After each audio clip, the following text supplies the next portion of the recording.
Halo, kembali lagi di channel gua yaitu #FrancisSoTau. Kali ini gue pengen ngomongin penting gak sih status pacaran itu. Namun supaya gua bisa lebih semangat lagi dalam membuat video dan upload video setiap minggunya, tolong dong di subscribe dulu channel gua, oke? Oke, kali ini langsung aja. Penting gak sih status pacaran itu? Kalau menurut versi gua, opini gua, status pacaran itu nggak terlalu begitu penting-penting amat ya. Kenapa begitu? Karena gue merasa bahwa banyak orang yang punya statusnya boleh pacaran sama si A, tapi hatinya masih bercabang sama si B, si C, si D, si E. Itulah kenapa gue pikir, macam itu ngapain punya status pacar gitu? Mendingan ya temenan aja. Kalau saya emang lu masih belum yakin sama pacar lo ini, ya udah, nggak usah buat status dulu gitu.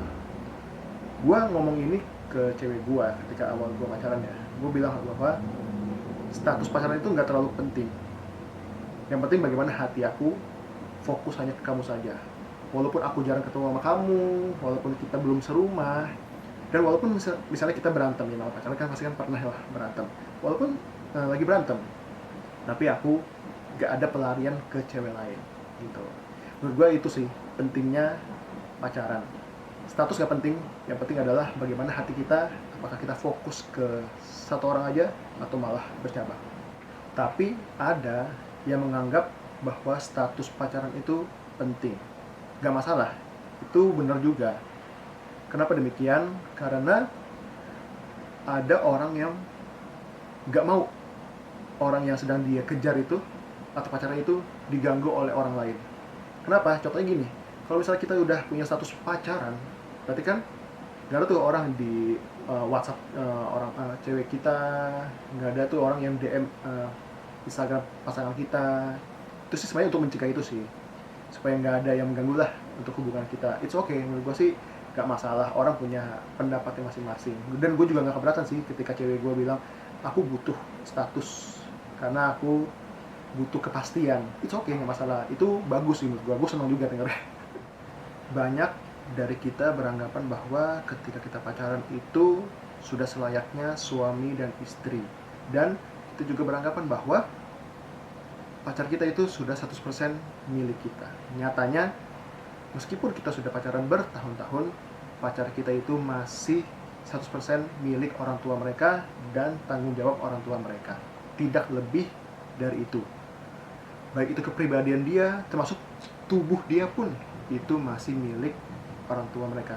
Kita jadi tidak berkuasa untuk pacar kita itu. Lalu, apa dong bedanya teman biasa dengan pacar?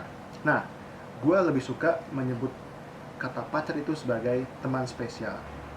Mereka itu masih teman kita, tapi statusnya lebih tinggi sedikit. Jadi kita jauh lebih percaya, pokoknya dia lebih VIP lah daripada teman kita biasanya gitu. Kenapa? Itulah kenapa bahasa Inggris menyebut pacar perempuan itu sebagai girlfriend dan pacar pria itu sebagai boyfriend. Teman laki-laki dan teman perempuan. Statusnya masih teman kok, tidak lebih dari itu. Itu menurut gua ya. Beberapa orang beranggapan bahwa pacaran itu tidak penting. Kalau menurut gua pacaran itu penting. Yang nggak penting itu adalah status pacarnya ya, notnya itu ya. Kenapa begitu? Menurut sesok tahuan gua, banyak orang yang cerai oleh karena tidak mengenal pasangannya lebih dalam. Jadi itu ketika pacaran mereka tuh taunya yang bagus-bagusnya aja. Pacar kita itu kaya, pacar kita itu cakep, bodinya seksi, tapi di belakang itu, di dalam itu banyak kekurangan dari pasangan kita. Contohnya misalnya ketika pacar kita itu menghadapi sebuah masalah, bagaimana sikap dia? Apakah dia itu tenang atau dia membesar-besarkan masalah itu bahkan membawa-bawa orang lain. Nah, itu penting sih ketika kita pacaran itu mengenal kekurangan pasangan kita. Kenapa? Disinilah kita bisa mempelajari dan kita bisa tahu bahwa oh ini loh kekurangan pasangan gua. Bagaimana caranya supaya gue bisa menanggulangi ketika kita sudah menikah nanti masalah ini. Nah kalau misalnya lu merasa bahwa gue kayaknya nggak bisa nih kalau saya pasangan gue kayak gini, ya udah berarti lu stop sampai situ aja pacarannya. Nah kalau misalnya lu beranggapan bahwa masalah itu bisa diselesaikan bersama dan percaya bahwa pasangan lo itu pasti akan berubah, bukan berubah karena kita ya, kita nggak punya hak untuk mengubah pasangan kita ya. tapi karena dia mau berubah, bukan untuk dia tapi untuk Tuhan, menurut gue sih ya lu lanjut aja lah sama pasangan lo itu dan percaya bahwa Tuhan pasti akan pimpin dia. Oke? Banyak dari beberapa pasangan saat ini beranggapan bahwa ketika kita pacaran kita berhak untuk mengubah pasangan kita, kepribadian pasangan kita. Kalau menurut gue tuh salah besar sih. Kenapa gitu? Karena pertama kita nggak punya hak untuk mengubah kepribadian orang tersebut. Yang berhak untuk mengubah kepribadian dia tersebut adalah diri dia sendiri. Nah, kalau bisa kalian merasa bahwa kepribadian atau sifat dari pasangan kita itu tidak cocok dan itu membuat kita kesebel, ya menurut gue ya berarti memang dia bukan yang pantas untuk kehidupan lo. Mungkin ada orang lain yang lebih baik daripada dia. Jangan pernah mengubah orang lain untuk mengikuti kemauan lo. Mungkin dia bisa berubah sementara waktu, tapi akan ada saatnya dimana dia akan kembali lagi ke kepribadian dia awalnya. Ya karena pacaran kan pasti kan pengennya baik-baikin pasangannya kan. Nanti kalau udah nikah pasti berubah lagi deh, balik lagi lah sama kepribadian. Kan itu udah watak sih menurut gua. Jadi kita nggak boleh lah mengubah pasangan kita. Kalau sekali nggak bisa terima ya udah cari yang lain. Kalau saya bisa terima ya udah jadikan dia pasangan hidup kalian sehidup semati. Paling itu aja sih opini gua mengenai pacaran.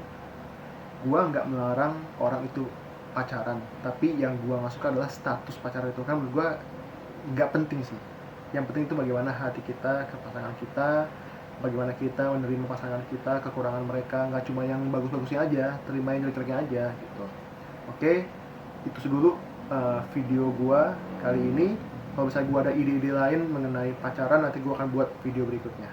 Oke, teman-teman jangan lupa subscribe channel gua supaya gua bisa lebih semangat lagi dalam membuat video-video yang lebih menarik dan yang bisa membuka wawasan kita semua. Tapi sekali lagi, jangan pernah jadikan video gua sebagai pedoman hidup kalian ya, karena ini hanya opini gua, tidak berdasarkan apa-apa.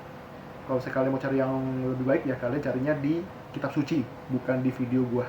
Oke, itu aja video dari gua. Terima kasih sudah mendengar dan menonton. Jangan lupa di like, subscribe, dan komen. Thank you.